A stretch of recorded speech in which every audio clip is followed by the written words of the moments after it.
Good evening है class 12th की paid class के प्यारे बच्चों। आज हम लोग चलेंगे जो हम लोग की क्रैश कोर्स की क्लास चल रही है, इसकी 16वीं क्लास पे चलेंगे। और इस 16वीं क्लास में आज हम लोग प्रोज के सभी important long answer type question को कवर करेंगे। और आज की इस एक क्लास से आपकी बोर्ड परीक्षा में 7 नंबर पक्के हो जाएंगे। और 7 नंबर कैसे पक्के होंगे, यहाँ पर आप लोग सिलेबस देख सकते हैं। तो यहाँ पर देखिए प्रोज वाले सेक्शन में देखिए 7 पॉइंट दिए हुए हैं। One long answer type question means board परीक्षा में आपके प्रोज से एक लॉन्ग आंसर टाइप क्वेश्चन पूछा जाएगा और वो कितने नंबर का होगा, 7 नंबर का होगा। इसलिए हमने कहा कि आज की इस एक क्लास से आपकी बोर्ड परीक्षा में 7 नंबर पक्के हो जाएंगे, क्योंकि जितने भी प्रोज के important long answer type question हैं सभी प्रश्नों को आज की इस क्लास में शामिल किए हुए हैं। तो इसलिए भैया आप क्लास को ध्यान से अटेंड करेंगे। और कल जो है देर रात तक मींस कल तारीख है 5 फरवरी देर रात तक आपकी क्रैश कोर्स की बाकी बची हुई क्लासेस को दे दी जाएंगी। मतलब एक क्लास नंबर 16 है, बाकी जो 4 क्लास आपकी क्रैश कोर्स की बची है कल रात तक आपको वो क्लासेस मिल जाएंगी। तो इसलिए अब केवल आपको रिवीजन करना होगा। तो भैया जो है ये मुख्य बात आपको जो है बता दिए। बाकी जो है अब क्लास से कनेक्ट होते हैं। और क्लास पे चलने से पहले सभी प्यारे बच्चे ध्यान दें, ये क्लास केवल पेड क्लास अर्थात क्रैश कोर्स के बच्चों के लिए है। तो इसलिए आप इस क्लास को कहीं पर भी शेयर नहीं करेंगे। अगर आपने क्लास को कहीं पर भी शेयर किया तो सीधे आपको क्रैश कोर्स के ग्रुप से बाहर कर दिया जाएगा और दोबारा आपको ग्रुप में ऐड नहीं किया जाएगा। तो आप इस बात का ध्यान रखेंगे, आप इस क्लास को कहीं पर भी शेयर नहीं करेंगे। तो अब भैया क्लास से कनेक्ट होते हैं। यहां पर देखिए ऊपर आपका लिखा गया है चैप्टर 1 द लास्ट लेसन। आपको चैप्टर वाइज सभी प्रश्न देखने को मिलेंगे। और टोटल पे अच्छे हमने 13 प्रश्न लिए हुए हैं। टोटल आपके चैप्टर कितने हैं, 8 चैप्टर हैं। इन 8 चैप्टर से हमने 13 important long answer type question को लिए हुए हैं। और ये सभी 13 प्रश्न आपकी बोर्ड परीक्षा की दृष्टि से महत्वपूर्ण हैं। और आज की इस क्लास में उन 13 प्रश्नों को हम लोग क्या करेंगे, कवर करेंगे। और चैप्टर वाइज लिए हुए हैं, तो इसलिए आपको पहले चैप्टर से लेकर के अंतिम चैप्टर तक सारे प्रश्न आपको देखने को मिलेंगे। अब यहां पर देखिए जो है आपकी चैप्टर 1 द लास्ट लेसन का पहला कौन important long answer type question है। अब यहां पर देखिए पहला प्रश्न देखिए क्या है, what was the scene means क्या दृश्य था, inside the class means class के अंदर का, when friends reach the school जब फ्रेंड्स स्कूल को पहुंचा। जब फ्रेंड्स स्कूल को पहुंचा तो कक्षा के अंदर का दृश्य क्या था। तो भैया कक्षा के अंदर का दृश्य क्या था, सब कुछ एकदम शांत था ना। जितने लोग बैठे थे, चाहे बच्चे हों चाहे गांव के लोग हों, सभी एकदम शांति से बैठे हुए थे ना। और एमएमएल का जो है आप लिख दोगे कि वो अपनी छड़ी लेकर के ऊपर नीचे टहल रहे थे, वो चीजें लिख दोगे। और अपना ब्यूटीफुल ग्रीन कोट पहने थे, उसे भी आपको लिख देना है। तो जो भी चीजें थी, जो भी दृश्य था जब जो है लिटिल फ्रेंड्स पहुंचा जो है कक्षा में, तो उसे सब कुछ आपको इस प्रश्न के उत्तर में लिखना है। और ये प्रश्न यूपी बोर्ड 2022 के ईई सेट में पूछा गया प्रश्न है। अब यहां पर देखिए उत्तर लिखे हुए हैं, when friends reach to the school जब फ्रेंड्स स्कूल को पहुंचा, ही फाउंड एवरीथिंग वह पाया, प्रत्येक चीजों को पाया, सो स्टिल उतना शांत पाया एज संडे मॉर्निंग जितना कि रविवार के सुबह होता है। मींस जब फ्रेंड्स स्कूल को पहुंचा तो वह प्रत्येक चीजों को उतना शांत पाया जैसे रविवार की सुबह होता है, शांति होती है।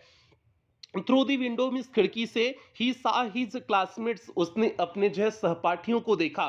खिड़की से उसने अपने सहपाठियों को देखा, ऑलरेडी इन दियर प्लेसेस जो पहले ही अपने स्थान पे बैठ चुके थे।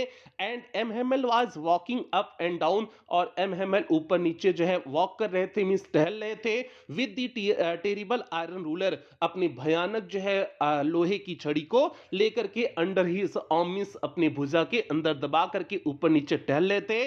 ही सा हिज टीचर एमहेमल, उसने अपने शिक्षक एमहेमल को देखा। Wearing his beautiful green coat, जो अपने सुंदर जो है हरे रंग के कोट को पहने थे। एंड ही आल्सो सा द विलेज पीपुल, और उसने गांव के लोगों को भी देखा। Sitting quietly on the back benches, जो शांति से पीछे के बेंचेस पे बैठे हुए थे। इंक्लूडिंग ओल्ड हासर, उसमें ओल्ड हासर भी थे, बूढ़े हासर भी थे। द फार्मर मेयर मींस भूतपूर्व मेयर भी थे। द फार्मर पोस्ट मास्टर जो है भूतपूर्व पोस्ट मास्टर भी बैठे थे। एंड सेवरल अदर्स, और बहुत सारे अन्य लोग भी बैठे हुए थे। तो भैया ये हो गया आपके पहले प्रश्न का सीधे सटीक उत्तर हो गया कि क्लास के अंदर का दृश्य क्या था। वो सब कुछ जो है आपने इस प्रश्न के उत्तर में दिखा दिए मींस लिख दिए हुए हैं। तो भैया ये पहला important long answer type question हो गया। एक बार और आप इस प्रश्न का उत्तर देख लीजिए, उसके बाद हम लोग अगले प्रश्न की तरफ आगे बढ़ेंगे। प्रश्न का उत्तर कुछ इस तरह से, when friends reach to the school he found everything so still as Sunday morning, through the window he saw his classmates already in their places, and Mhemel was walking up and down with the terrible iron ruler under his arm. He saw his teacher Mhemel wearing his beautiful green coat, and he also saw the village people sitting quietly on the back benches, including old Hasser, the farmer mayor, the farmer postmaster, and several others. अब आगे बढ़ते हैं दूसरे प्रश्न की तरफ, देखते हैं दूसरा important long answer type question कौन सा है।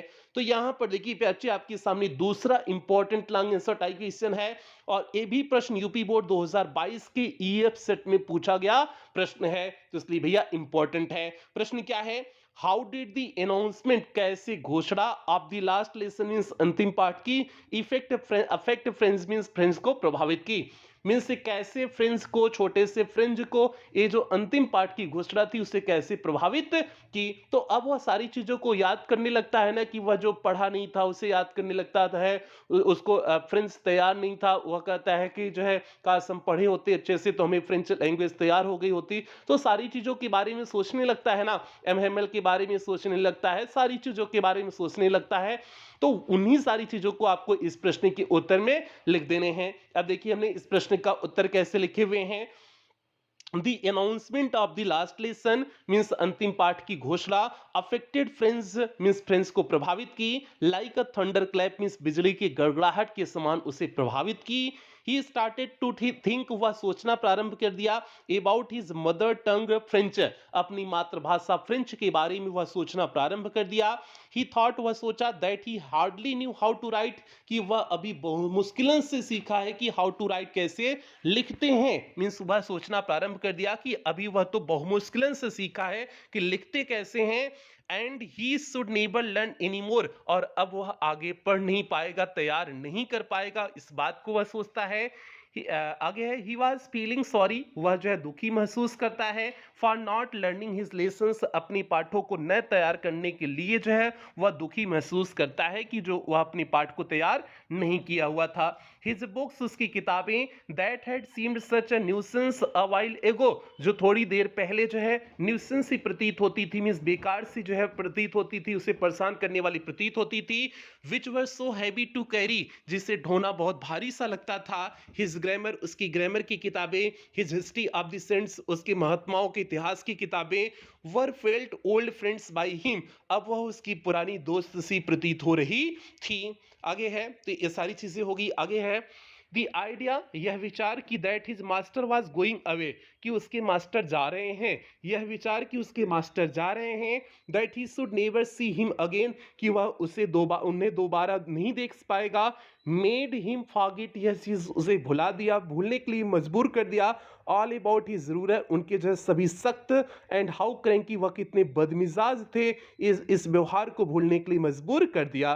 मीन्स जब वह सोचा कि उसके शिक्षक जा रहे हैं तो वह जितने बदमिजाज थे, जितना वह सख्त रहते थे बच्चों के प्रति जो है, इन सारी चीजों को वह क्या कर गया, भूल गया। तो भैया ये हो गया आपके इस दूसरे प्रश्न का सीधे सटीक उत्तर हो गया। एक बार और आप उत्तर देखिए, उसके बाद हम लोग तीसरे प्रश्न की तरफ आगे बढ़ेंगे। प्रश्न का उत्तर कुछ इस तरह से, the announcement of the last lesson affected friends like a thunderclap. He started to think about his mother tongue French. He thought that he hardly knew how to write, and he should never learn anymore. He was feeling sorry for not learning his lessons.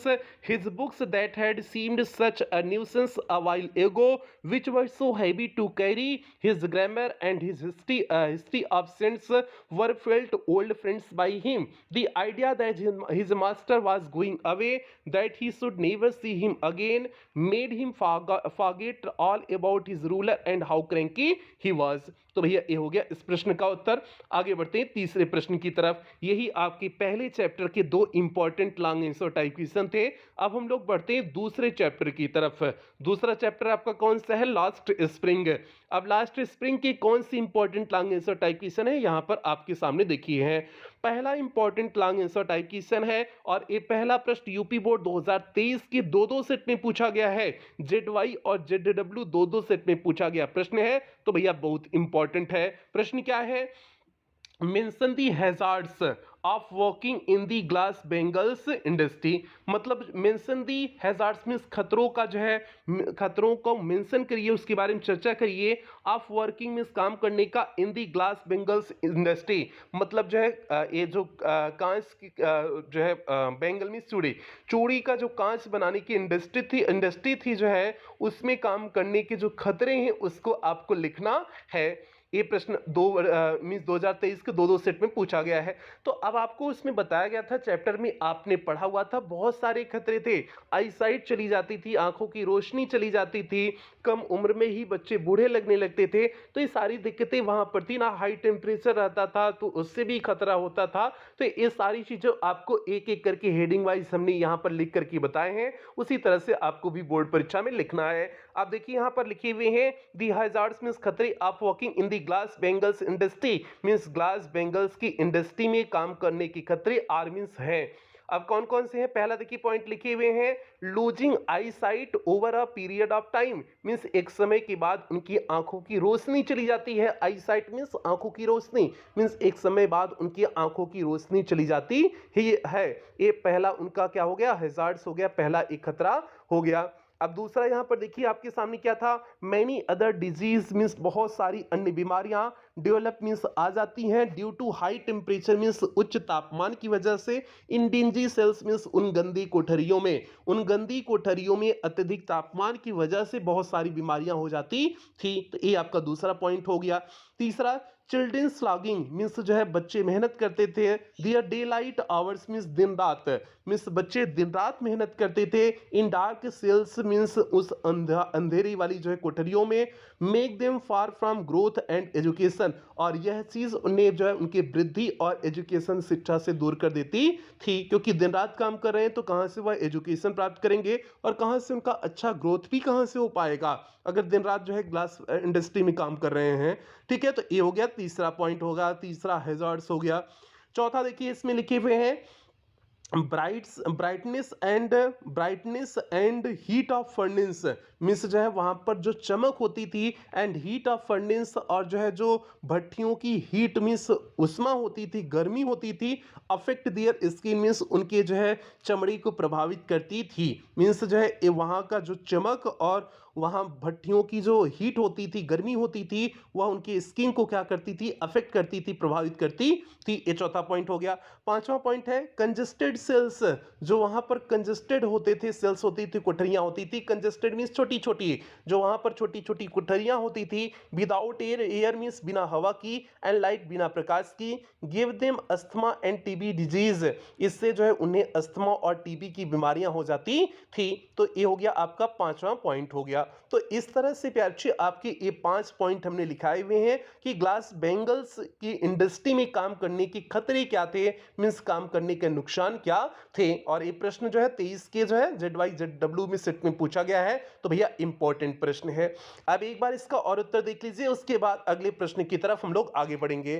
प्रश्न का उत्तर कुछ इस तरह से, the hazards of working in the glass bangles industry are, first point losing eye sight over a period of time. Second point, many other diseases develop due to high temperature in dingy cells. Third point, children slogging their daylight hours in dark cells make them far from growth and education. Fourth point, brightness and heat of hot furnace affect their skin. Fifth point, congested cells without air and light give them asthma and TB disease. तो भैया ये हो गया आपका जो है तीसरा point, तीसरा लॉन्ग आंसर टाइप क्वेश्चन हो गया।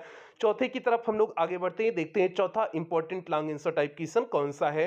आप देखिए चौथा प्रश्न आपका इसी चैप्टर से है, और प्रश्न क्या है?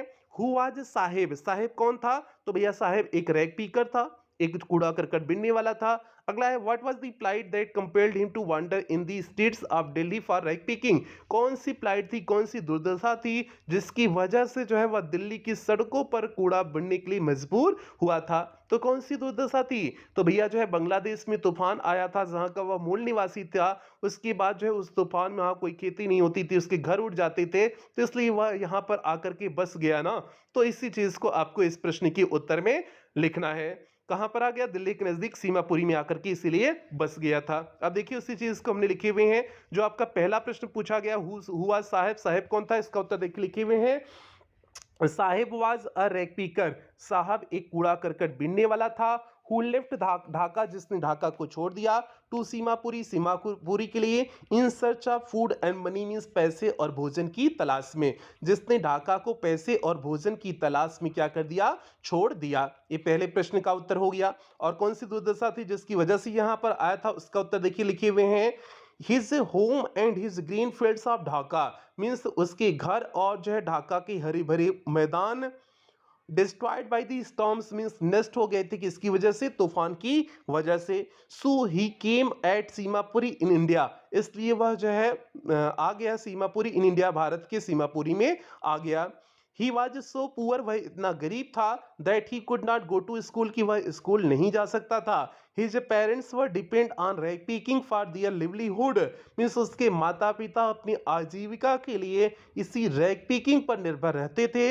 And unable to bear any other expense except foodings, और इसके अलावा और कोई खर्च वहन नहीं कर सकते थे एक्सेप्ट फूडिंग मीन्स भोजन के अलावा। आगे है इन टोटल, पूरी रूप में हम कह सकते हैं his poverty was the plight, means उसकी गरीबी ही वह दुर्दशा थी। दैट कंपेल, जो मजबूर की साहेब को to wander in the streets of Delhi for rag picking, मतलब दिल्ली की सड़कों पर रैग पिकिंग के लिए जो है भटकने के लिए उसकी गरीबी ही वह दुर्दशा थी जिसका वजह से वह मजबूर हुआ था। तो भैया ये हो गया आपके इस प्रश्न का सीधे सटीक उत्तर हो गया इस चौथे प्रश्न का। तो एक बार और उत्तर देख लीजिए, उसके बाद हम लोग पांचवें प्रश्न की तरफ आगे बढ़ते हैं। प्रश्न का उत्तर कुछ इस तरह से, Saheb was a rag picker who left Dhaka to Seemapuri in search of food and money. His home and his green fields of Dhaka destroyed by the storms, so he came at Simapuri in India. He was so poor that he could not go to school. His parents were dependent on rag picking for their livelihood and unable to bear any other expense except foodings. In total, his poverty was the plight that compelled Sahib to wander in the streets of Delhi for rag picking. तो भैया ये हो गया इस चौथे प्रश्न का उत्तर। पांचवा प्रश्न देख लेते हैं, पांचवा इंपॉर्टेंट कौन सा प्रश्न है। और पांचवा प्रश्न प्यार जी आपकी अगले चैप्टर से है। इस दूसरे चैप्टर के दो important long answer type question है। अब अगला चैप्टर देख लेते हैं, अगले चैप्टर के कौन से important long answer type question है। और इसके साथ साथ प्यार जी, इसके साथ साथ क्लास के अंत में आपको कुछ चीजों को बताएंगे कि लॉन्ग आंसर टाइप क्वेश्चन आपको लिखना कैसे है। अगर आपका इसका आंसर तैयार नहीं हो तो आपको लिखना कैसे, उसका भी ट्रिक आपको क्लास के अंत में बताएंगे। आगे चलते हैं प्यारे, पांचवा प्रश्न यहाँ पर देखिए आपके सामने है। पांचवा प्रश्न किस चैप्टर से है? डीप वाटर से है। मींस जो आपका तीसरा चैप्टर है डीप वाटर से ये पांचवा प्रश्न है। और प्रश्न क्या है? Describe Douglas struggle at the pool, मतलब डगलस के जो है संघर्ष को डिस्क्राइब करिए, व्याख्या करिए। एट दी पुल मीन्स पुल में डगलस ने किस प्रकार से संघर्ष किया था, कैसे बचने का प्रयास किया हुआ था, उन सभी जो है प्रयासों को आपको लिखना है। What strategy did he make to save his life, और अपने जीवन को बचाने के लिए उन्होंने कौन सी स्ट्रेटजी फॉलो किया था, कौन सी योजना उन्होंने बनाया हुआ था। तो इसे आपको इस प्रश्न के उत्तर में लिखना है। तो भैया अब जो पहला आपका प्रश्न पूछा गया है कि उनका संघर्ष क्या था पानी में, उससे लिख दीजिए। और स्ट्रेटजी क्या थी कि जो है एक बार नीचे जाएंगे तो पैर से जो है जंप लगा करके ऊपर कूदेंगे, उसके बाद जो ऊपर पानी के ऊपर आ जाएंगे, छपा करके किनारे पहुंच जाएंगे। यही उनकी स्ट्रेटजी थी, उसे भी आपको अंत में लिखना है। और ये प्रश्न यूपी बोर्ड 2022 के ईजे सेट में और 2023 के जेडीएक्स सेट में पूछा गया important long answer type question है। तो अब जो पहला प्रश्न पूछा गया है, describe Douglas struggle at the pool means Douglas के संघर्ष की कहानी लिखी है पुल के अंदर। तो इसका उत्तर देखिए लिखे हुए हैं when Douglas was thrown into the pool, जब डगलस को पुल के अंदर फेंक दिया गया, he landed in a sitting position, वह बैठी हुई स्थिति में नीचे लैंड किए। इन द बिगिनिंग में शुरुआत में वह बैठी हुई स्थिति में ही नीचे लैंड किए, नीचे गए। ही swallowed वाटर, वह पानी जो है निगल लिए। And went down at once to the bottom, और सीधे जो है तली वाले भाग की तरफ चले गए। ऑन दी वे डाउन, जब वह जा रहे थे, ही वॉज फ्राइटेंड, वह भयभीत थे, but not completely out of wits, लेकिन अपनी पूरी बुद्धिमत्ता से गायब नहीं थे, अर्थात अपनी बुद्धि उनकी बुद्धि समाप्त नहीं हो गई थी, उनका बुद्धि अभी भी काम कर रहा था। His lungs were ready to burst, उनके फेफड़े फटने के लिए तैयार हो गए थे। बट मेड अ स्ट्रेटजी, लेकिन उन्होंने एक योजना बनाया टू स्प्रिंग अपवार्ड्स की ऊपर की तरफ आएंगे। On hitting the bottom, bottom को जो है हिट करते हुए मीन्स तली वाले भाग को हिट करते हुए वह ऊपर की तरफ कूद जाएंगे, ऐसी उन्होंने स्ट्रेटजी बनाया, योजना बनाया। आगे है ही केम अप स्लोली, वह धीरे धीरे ऊपर आए। And saw एलोइस, he came up slowly, वह धीरे धीरे नीचे गए। And saw yellow water on all his sides, और अपनी चारों तरफ उन्होंने पीले पानी को देखा। He wanted to cry for help, वह जो है रोना चाहते थे, फॉर हेल्प मींस मदद के लिए। हिज लेग्स बिकम पैरालाइज्ड, उनके पैर पैरालाइज्ड मींस संज्ञाशून्य हो गए थे। स्टिफ एंड रिजिड, और जो है एकदम शांत हो गए थे, एकदम मजबूत हो गए थे। A great force was pulling him under, एक मजबूत शक्ति उन्हें जो है नीचे धकेल रही थी। He started his back journey to the bottom for the second time, और वह पुनः जो है सेकंड टाइम नीचे की जर्नी के लिए जो है नीचे की जर्नी के लिए चल दिए, मींस दूसरी बार फिर डूबने लगे। This time he tried 3 attempts, इस प्रकार से वह 3 बार प्रयास किए। But every time he failed, लेकिन वह प्रत्येक बार जो है असफल हो गए। To came out from water, पानी से बाहर निकलने में, लेकिन पानी से बाहर निकलने में वह प्रत्येक बार असफल हुए। ही मेड स्ट्रेटजी, उन्होंने योजना बनाया that when his feet hit the bottom, कि जब उनके पैर जो है बॉटम को टच करेंगे, he would make a big jump, वह एक लंबी कूद लगाएंगे। केम टू दी सरफेस, और जो है सतह पे आ जाएंगे। लाई फ्लैट ऑन इट, और उस पे जो है चपटा होकर के लेट जाएंगे। And paddle to the edge of the pool, और जो है पैरों से छपछपाते हुए जो है वह पुल के किनारे पर आ जाएंगे। यही उनकी स्ट्रेटजी थी, जो आपका जो है सेकंड प्रश्न पूछा गया था। तो सेकंड प्रश्न का भी उत्तर हमने यहाँ पर लिखा दिए। तो आपका जो है ये हो गया, इस पांचवें प्रश्न का उत्तर हुआ। पांचवें प्रश्न में बस इतना ही आपको दिखाना था कि कैसे वह नीचे गए और कैसे जो है वह ऊपर आए हुए थे, उसी चीज को आपको जो है दिखाना है। तो उसी चीज को देखिए लिखे हुए हैं। तो एक बार और आप इस प्रश्न के उत्तर को देख लीजिए, उसके बाद हम लोग छठे प्रश्न की तरफ आगे बढ़ेंगे। प्रश्न का उत्तर कुछ इस तरह से, When Douglas was thrown into the pool, he landed in a sitting position. In the beginning, he swallowed water and went down at once to the bottom. On the way down, he was frightened but not completely out of wits. His lungs were ready to burst but made a strategy to spring upwards on hitting the bottom. He came up slowly and saw Eloise water on all his sides. He wanted to cry for help. His legs became paralyzed, stiff, and rigid. A great force was pulling him under the water. He started his back journey to the bottom for the second time. This time he tried 3 attempts, but every time he failed to came out from water. He made a strategy that when his feet hit the bottom, he would make a big jump, come to the surface, lie flat on it, and paddle to the edge of the pool. तो भैया ये हो गया, इस प्रश्न का उत्तर हो गया। आगे बढ़ते हैं छठे प्रश्न की तरफ, देखते हैं छठा important long answer type question कौन सा है। और ये छठा प्रश्न आपका यूपी बोर्ड 2022 की इजी सेट में और 2023 के जेड सेट में पूछा गया प्रश्न है। तो भैया इंपॉर्टेंट ए भी है। और प्रश्न क्या है आप ध्यान से देखें। तो प्रश्न प्यार बच्चे आपके सामने है, what did Douglas decide, Douglas ने क्या निर्णय लिया to overcome his fear of water, अपने पानी के डर पर विजय प्राप्त करने के लिए उन्होंने निर्णय क्या लिया। How long it took Douglas to become a swimmer, और जो है कितना उन्हें समय लगा एक तैराक बनने में। तो भैया जो है उन्होंने क्या डिसाइड किया हुआ था, मीन्स अपना पानी के जो है डर पर विजय प्राप्त करने के लिए उन्होंने क्या डिसाइड किया, एक जो है इंस्ट्रक्टर की व्यवस्था करने के लिए ना, जो उन्हें स्विमिंग तैरा सिखा सके, तो ये हो जाएगा। और कितना समय लगेगा था उन्हें पूर्ण तैराक बनने में, जो है लगभग 10 से 11 महीना समय लग गया था। तो उसे आपको लिख देने हैं।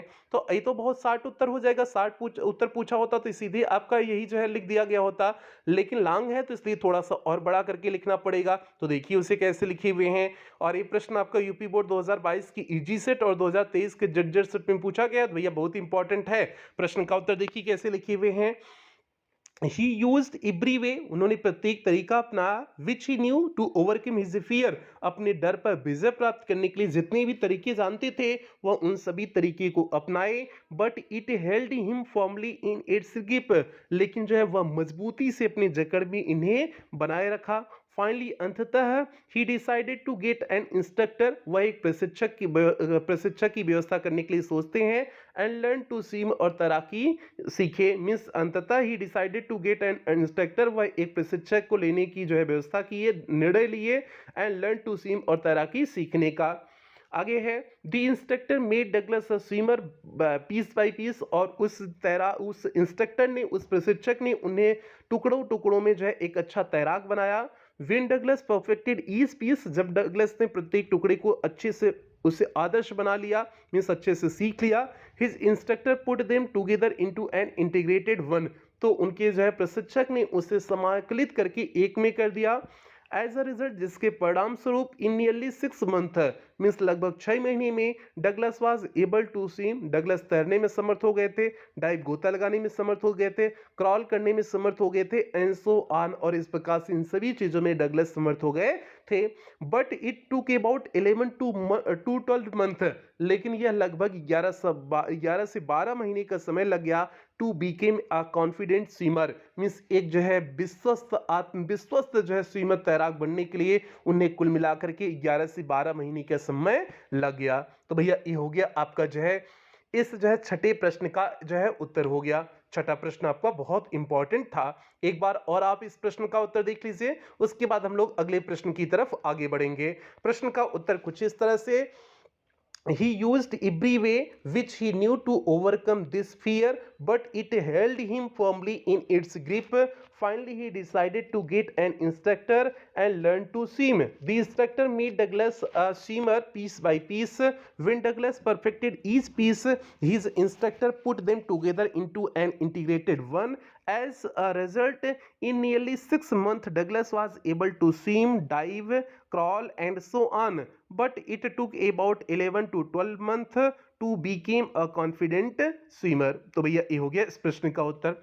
अब यहाँ पर देखिए आपका अगला प्रश्न सातवां प्रश्न है, और सातवां प्रश्न किस चैप्टर से है, दी रैट ट्रैप वाले चैप्टर से है।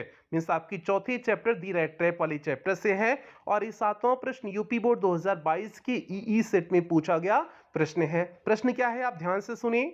What happened with the stranger, उस अजनबी के साथ क्या घटित हुआ, at iron master's house, iron master के घर पर। तो भैया क्या घटित हुआ था, आयरन मास्टर उसे पहचान लिया था, घर से बाहर निकाल रहा था, फिर उनकी पुत्री एडला विल्मनसन आई, उसे रोकी, जो है उसका आदर सत्कार की, सारी चीजें हुई थी। इसे आपको लिखना है। और आगे प्रश्न है, how was he treated by Edla Willmansson, कैसे उसके साथ एडला विल्मनसन के द्वारा व्यवहार किया गया। तो सिंपल सी बात है, बहुत अच्छे से व्यवहार किया गया था, उसे खाना वाना खिलाई थी, एक दो दिन रोकी थी। तो सारी चीजों को आपको इस जो है प्रश्न के उत्तर में, दूसरे प्रश्न के उत्तर में लिख देने हैं। अब यहाँ पर जो पहला प्रश्न आपका है कि what happened with the stranger eight iron master house, means iron master के घर पर उस अजनबी के साथ क्या घटित हुआ, इसका उत्तर देखिए लिखे हुए हैं। When the stranger was clean and well dressed, जब वह अजनबी एकदम साफ सुथरा और अच्छे कपड़े को पहन लिया। The iron masters recognised him, तो आयरन मास्टर ने उसे पहचान लिया। That this person is not captain von Stahle, कि यह व्यक्ति कैप्टन वान स्टेल नहीं है।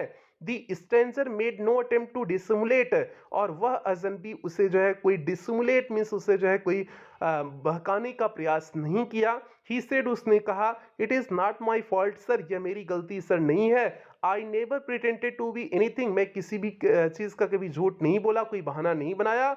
बट अ पुअर ट्रेडर, हम हमेशा कहते रहे कि हम एक गरीब विक्रेता हैं।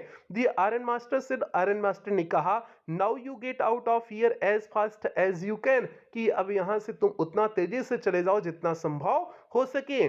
But just as the man was opening the door, लेकिन जैसे ही वह व्यक्ति दरवाजा खोल रहा था, द डॉटर एडला सेड, पुत्री एडला ने कहा, I think he are to stay with us today, इस व्यक्ति को जो है मैं सोचती हूँ कि इस व्यक्ति को आज रुकना चाहिए।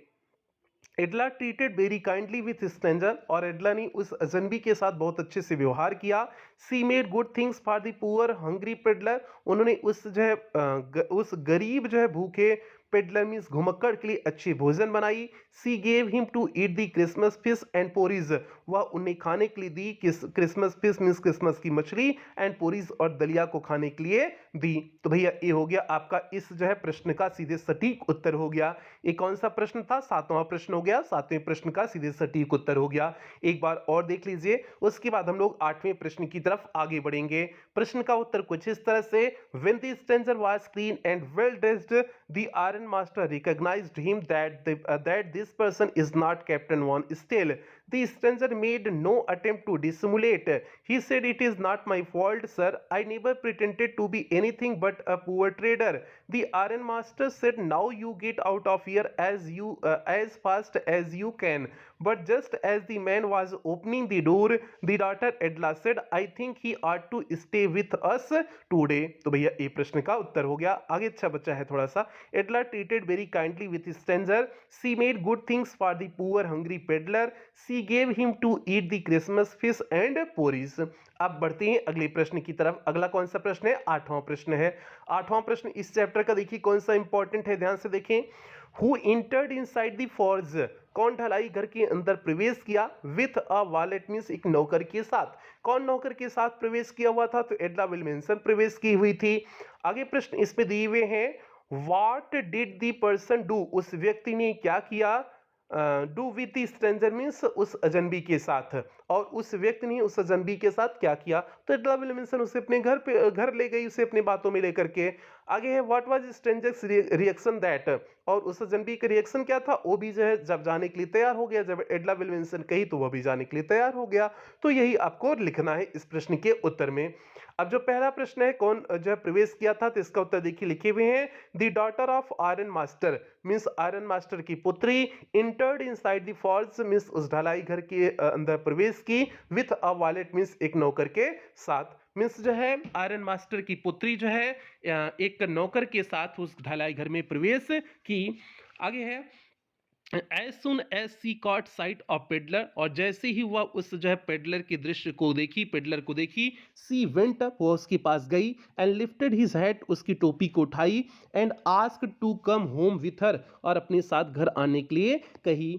सी आल्सो सेड, उन्होंने ये भी कहा, you may be sure captain, आप निश्चिंत रहें captain, that you will be allowed to leave us just as freely as you came, कि आप उसी तरह से हमें छोड़ के जाने में समर्थ होंगे जिस तरह से आप आए हुए हैं।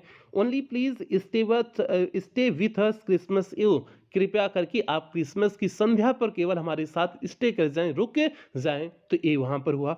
आगे है, अब देखिए क्रिसमस उस स्ट्रेंजर का रिएक्शन क्या था?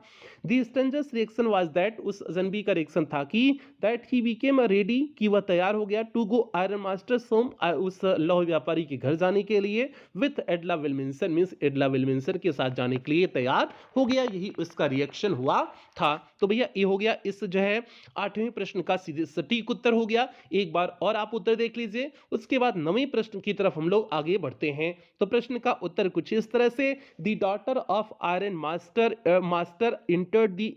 entered inside the forge with a wallet. As soon as she caught sight of peddler, she went up and lifted his hat and asked to come to home with her.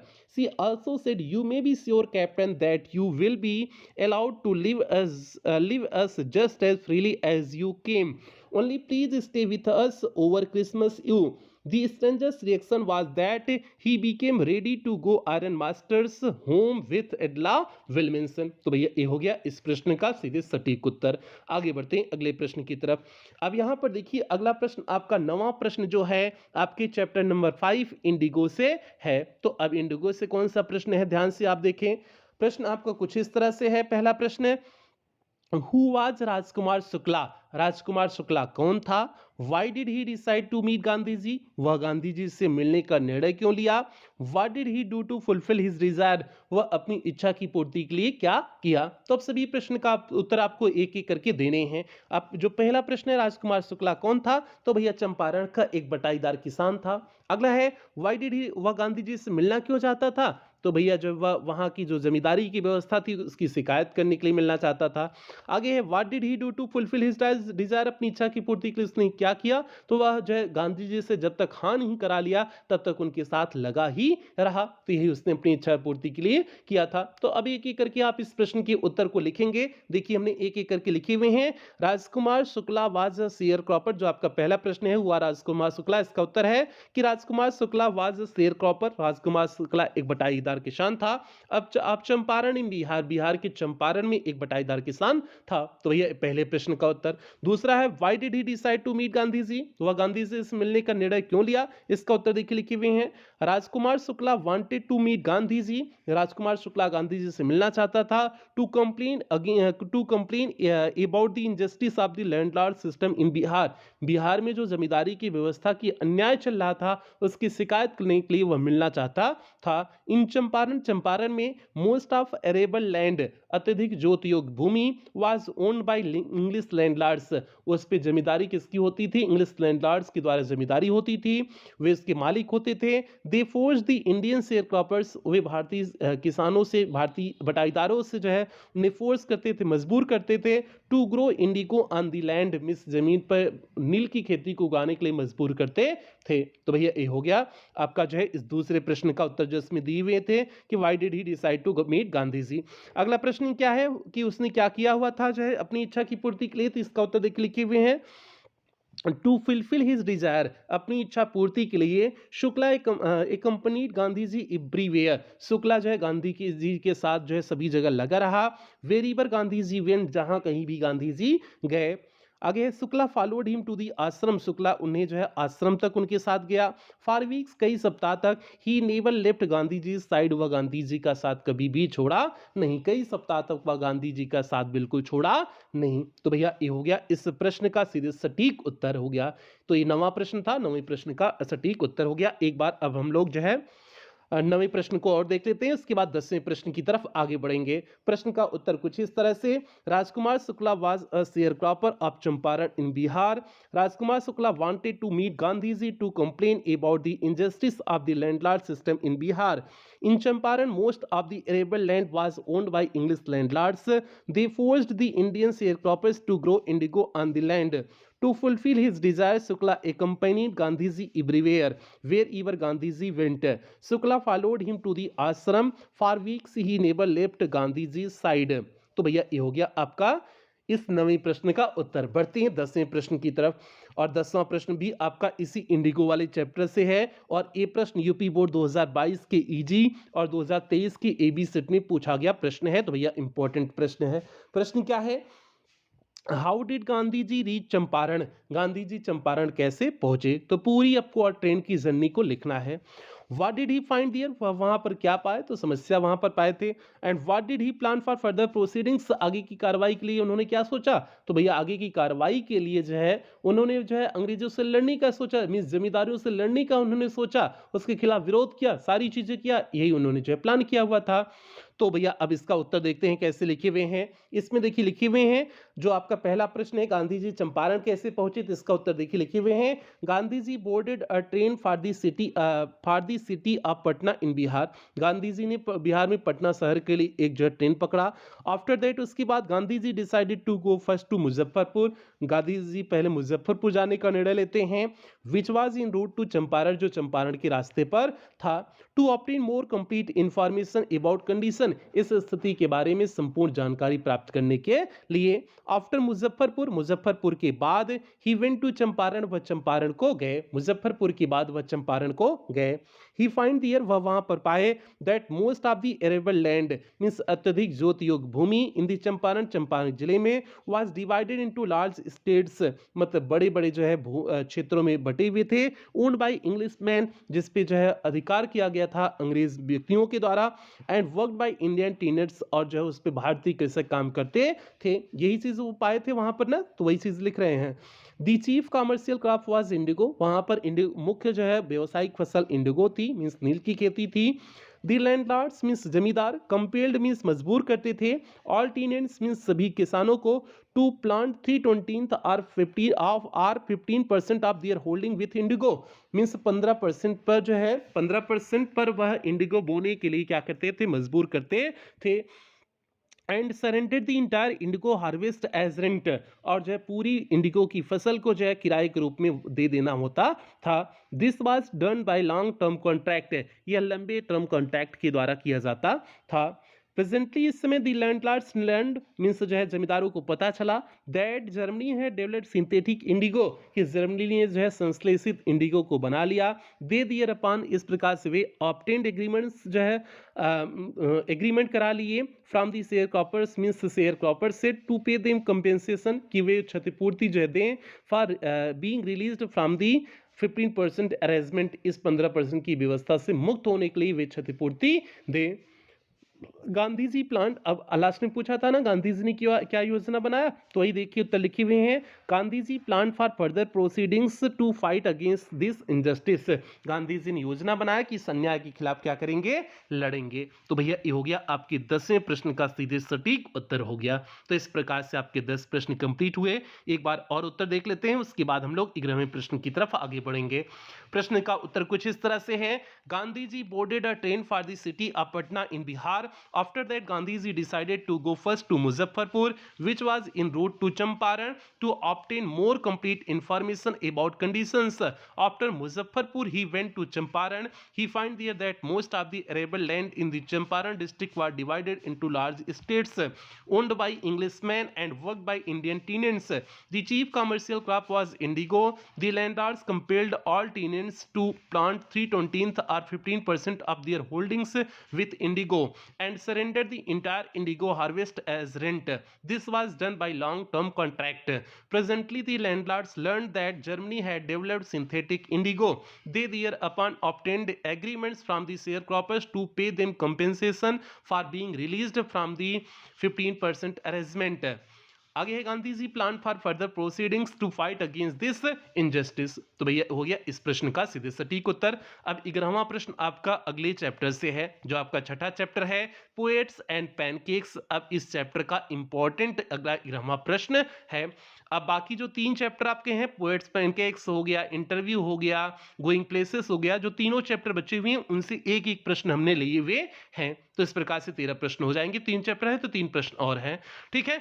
तो अब यहां पर देखिए 11वां प्रश्न क्या है, पोएट्स एंड पैनकेक्स का। Describe makeup room in Gemini studios, मतलब जेमिनी स्टूडियो में मेकअप रूम के बारे में व्याख्या करिए। तो लिख दीजिएगा कि आपको लिख देना है कि मेकअप रूम कहाँ पर था, उसमें क्या क्या चीजें होती थी, उन सारी चीजों को लिख देना है कि कैसे मेकअप में कौन किसको सजाता था, कौन किसका मेकअप करता था, वो सारी चीजें आपको लिखना है। आगे है, how was the pancake used in large quantity there, कैसे वहां पर जो है बड़ी मात्रा में पैनकेक यूज होता था, प्रयोग होता था। एंड व्हाट वाज द हायरची दियर, और वहां पर जो है हायरची कौन सी थी, मींस पदानुक्रम क्या था। पदानुक्रम क्या था, वही जो है चीफ जो है मेकअप मैन किसको तैयार करता था और उसका जूनियर किसको तैयार करता था, वही जो हायरची वहां पर चली आ रही थी उसी को आपको लिखना है। तो ये हो गया पहला प्रश्न हो गया। आप देखिए इस प्रश्न का उत्तर कैसे लिखे हैं, in Gemini studio, Gemini studio में there was a department named makeup department, वहां पर एक डिपार्टमेंट था जिसका नाम था मेकअप डिपार्टमेंट था। सिचुएटेड, यह स्थित था इन दी अप स्टेयर्स मींस ऊपरी मंजिल पर, ऑफ अ बिल्डिंग मींस एक बिल्डिंग की ऊपरी मंजिल पर स्थित था।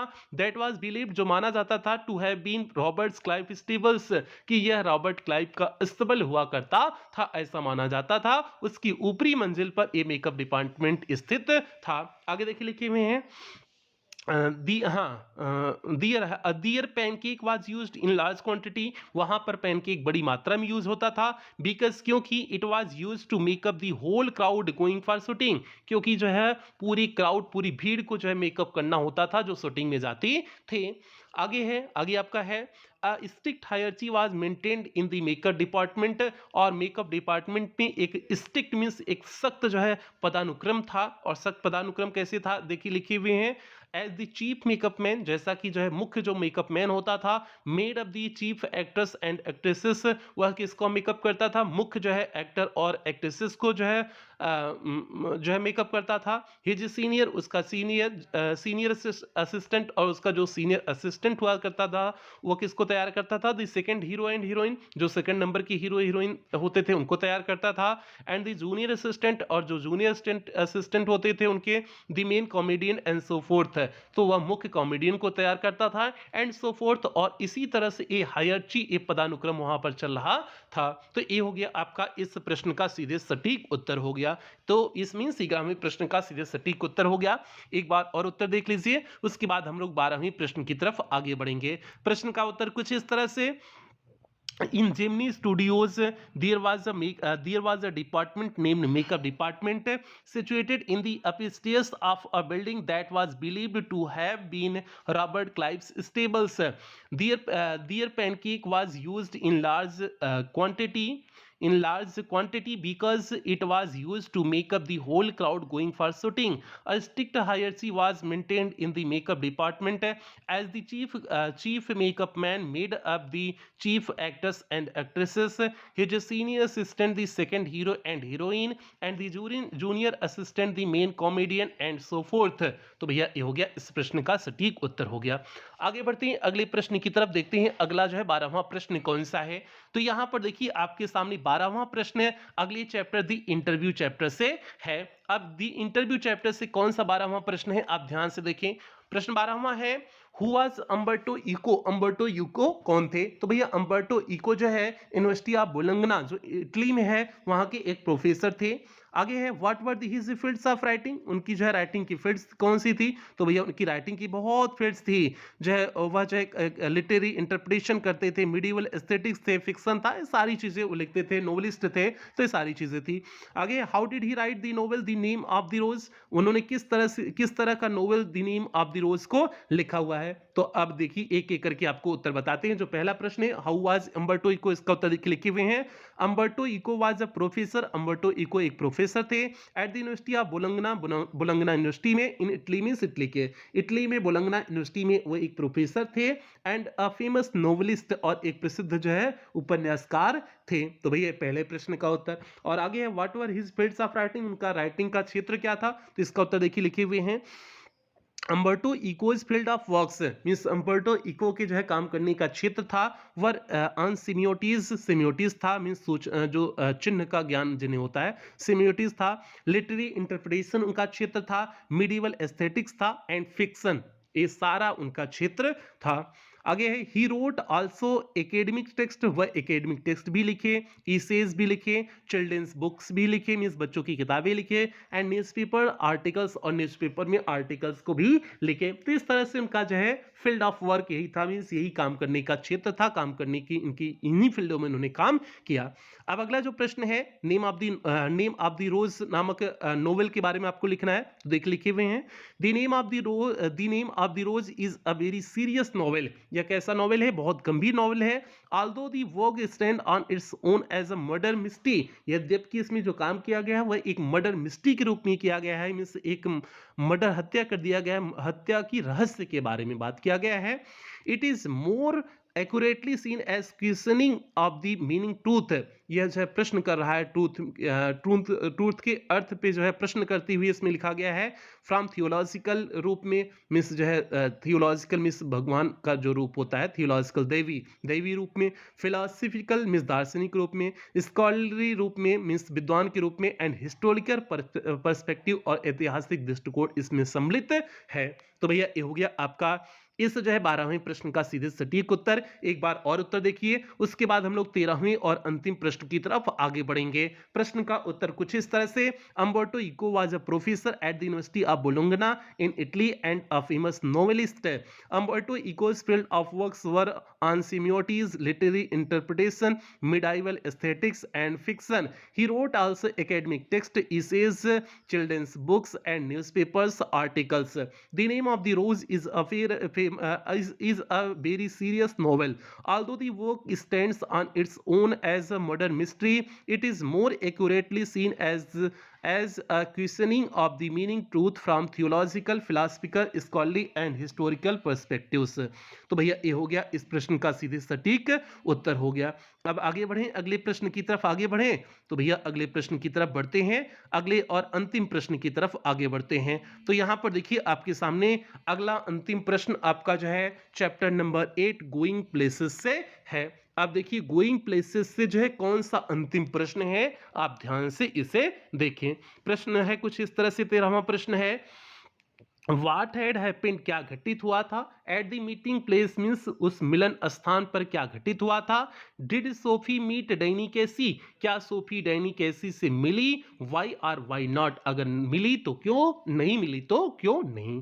तो भैया उस मीटिंग प्लेस पे क्या हुआ कि डैनी कैसी नहीं आया, और जो है क्या सोफी की डैनी कैसी से सोफी मिली, जब आया नहीं तो कैसे मिलेंगी, और नहीं मिली तो क्यों नहीं मिली, क्योंकि वह उसकी कल्पना थी, केवल डैनी कैसी उसका कल्पना केवल था, बाकी हकीकत में कोई डैनी कैसी उससे मिलने कभी नहीं आया था, तो इसलिए वह वहां पर नहीं मिली। ठीक है, तो ये आपका इस प्रश्न का उत्तर हो जाएगा। अब देखिए कैसे लिखे हैं, at the meeting place means मिलने के स्थान पर, she sat down on a wooden bench, वह एक लकड़ी के बेंच पे बैठ गई, अ सॉलिटरी इल्म, जो एक जो है सॉलिटरी मीन्स अकेल, जो चीराबेल का वृक्ष था उसके नीचे एक लकड़ी के बेंच पे बैठी, वेल लवर्स समटाइम्स केम, जहां पर प्रेमी युगल कभी कभी क्या करते थे, आते थे, जहां पर प्रेमी युगल मीन्स प्रेमी जोड़े जहां पर मिलने के लिए आते थे वहां पर वह जाकर के बैठ गई, क्योंकि अपने आप को भी प्रेमिका समझ रही थी ना, तो वही हो जाएगा। आगे है, इन सम टाइम, कुछ समय बाद, वाइल वेटिंग, जब इंतजार कर रही थी, सी imagined his coming,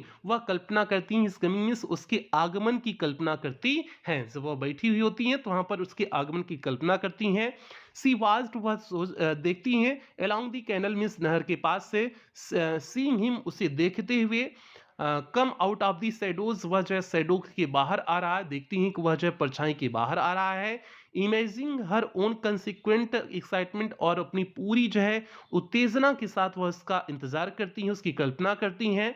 not until some time had elapsed, और जैसे ही कुछ समय बीता, डिड सी बिगेन बैलेंसिंग, फिर वह बैलेंस करने लगती हैं, against the idea of is not coming, कि यह इस विचार से कि वह नहीं आ रहा है, इस पे फिर वह सामंजस्य बैठाने लगती हैं कि वह आ नहीं रहा है। सी फील्स, वह महसूस करती हैं, दी पैंग्स ऑफ डाउट मीन्स संदेह के दर्द को महसूस करती हैं, स्टीरिंग इनसाइड हर, जो उनके अंदर चल रहा था उस दर्द को वह महसूस करती हैं। आगे है, आगे जो अगला प्रश्न पूछा था, क्या उससे मुलाकात डैनी कैसी से हुई थी, इसका उत्तर देखिए, no Sophie did not meet Danny Casey, no means नहीं, सोफी डैनी कैसी से नहीं मिली, बिकॉज, क्योंकि, she only imagined his coming, क्योंकि वह उसके आगमन की केवल कल्पना कर रही थी। She was always lost in a dreamy world, वह केवल एक जो है काल्पनिक दुनिया में खोई हुई थी। Where she imagine Casey meeting हर, जहां पर वह कल्पना करती हैं, कैसिंग से मुलाकात की कल्पना करती हैं। तो भैया ये हो गया आपका इस प्रश्न का सीधे सटीक उत्तर हो गया। एक बार और उत्तर देख लीजिए, उसके बाद हम लोग क्लास की समाप्ति को करेंगे। उत्तर इस तरह से है, at the meeting place she sat down on a wooden bench beneath a solitary elm where lovers sometimes केम।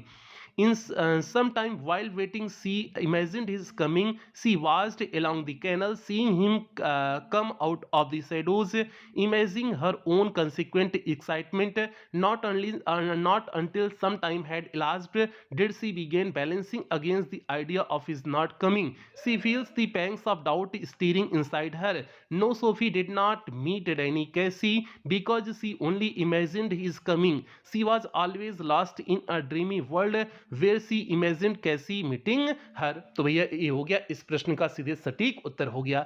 इस तरह से आपका जो है सभी important long answer type question हमने करा दिए। आप सभी को अच्छे से तैयार कर लेना। इसे पीडीएफ से आप एक दो बार रिवीजन कर लेना। आप एक बार केवल क्लास करना, उसके बाद पीडीएफ से आप दे करके रिवीजन कर लेना। उसके बाद जो आपकी 4 क्लास बची है, मीन्स आपका अब जो है विस्तार बचा है और पोइट्री वाला सेक्शन बचा है। तो 4 क्लास जो बची हैं, चारों क्लास आपका कल शाम तक, कल देर रात तक आपको मिल जाएंगी। तो आप बिल्कुल परेशान न रहें, बस उतने का जितना कराया जा रहा है उतने का आप रिवीजन करते रहें। तो भैया ये आज की क्लास हो गई। बाकी आपको क्लास कहीं शेयर नहीं करना है। अगर आपने क्लास सही शेयर किया तो सीधे आपको क्रैश कोर्स के ग्रुप से बाहर कर दिया जाएगा।